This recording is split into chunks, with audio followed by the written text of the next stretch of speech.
16세기 유럽, 정말 거대한 혼란의 시대였죠. 바로 그때 한 문서가 등장하는데요. 이번 시간에는 이 하이델베르크 요리문답이라는 게 도대체 어떻게 그 수많은 사람들에게 흔들리지 않는 위안을 줄 수 있었는지 그 배경부터 핵심 구조까지 한번 제대로 파헤쳐 보겠습니다. 모든 건 바로 이 하나의 질문에서 시작됩니다. 거의 500년 전 질문인데 꼭 오늘 우리에게 직접 묻는 것 같지 않으세요? 이 질문이야말로 하이델베르크 요리문답의 심장이고 또 우리가 지금부터 함께 답을 찾아 나설 여정의 출발점이기도 합니다. 16세기 유럽 사람들에게 이 질문은요, 그냥 철학적인 물음이 아니었어요. 이건 생존의 문제였습니다. 당시 유럽은 종교개혁의 열기와 갈등으로 그야말로 들끓는 거대한 신념의 전쟁터였거든요. 그런데 이런 위안을 향한 갈망이 평온한 시기에 나온 게 아니었습니다. 오히려 모든 것이 불타오르던 그야말로 격동의 시대 한가운데서 터져나왔죠. 그 배경을 먼저 한번 들여다볼게요. 그때 말이죠. 종교개혁을 이끌던 마르틴 루터의 후계자들이랑 다른 개혁가들 사이에 그야말로 전쟁이 벌어졌어요. 뭐 때문이었냐면 바로 성찬의 의미 때문이었죠.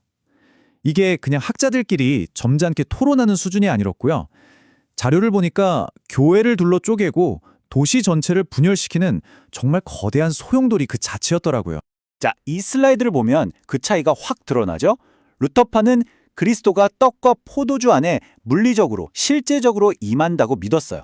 하지만 개혁파는 아니 그게 어떻게 가능하냐면서 영적인 임재, 상징으로 해석했죠. 이게 지금 보면 그냥 미묘한 신학적 차이 같지만 당시 사람들한테는 구원이 걸린 문제였고 교회를 둘로 갈라놓는 아주 날카로운 칼날이었습니다. 바로 이 극심한 혼돈과 분열 속에서 하나의 통일된 목소리를 내자는 시도가 시작됩니다. 그리고 그 결과물이 바로 이 하이델베르크 요리문답인 거죠. 그러니까 핵심은 이거예요. 1563년에 나온 이 문서는 그냥 교육 자료가 아니었던 겁니다. 찢어진 교회를 하나로 묶는 접착제, 끝없는 신학 논쟁을 끝낼 기준점, 그리고 궁극적으로는 불안에 떠는 개인에게 당신의 위안은 바로 이것입니다 라고 딱 선포하는 아주 단단한 대답이었던 셈이죠. 아니 근데 이 요리문답이 왜 그렇게 강력했을까요? 자료를 보면 그 특징이 아주 인상적인데요.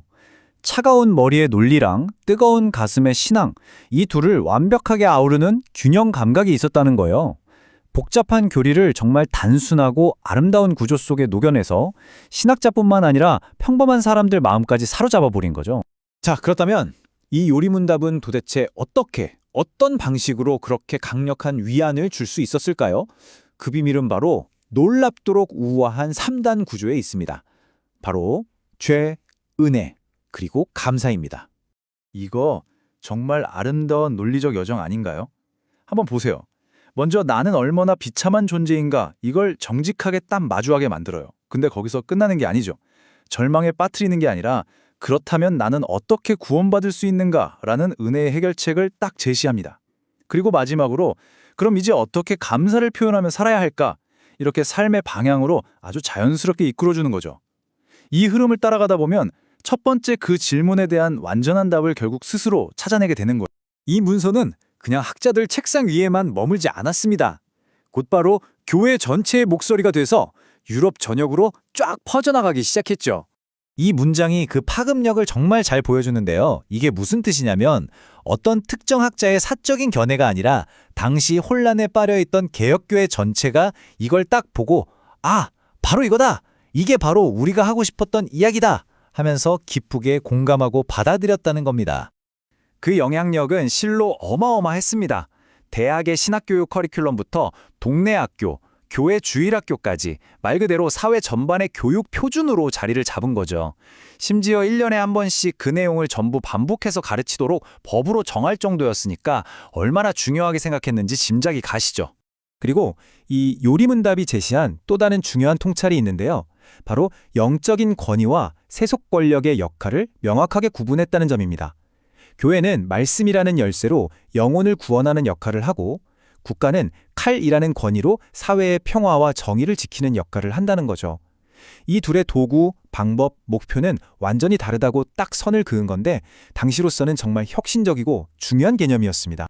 450여 년이 지난 지금 이 오래된 문서가 오늘 우리에게 던지는 메시지는 과연 무엇일까요? 자, 이제 처음에 그 질문으로 다시 돌아가서 이 내용을 한번 정리해 보겠습니다.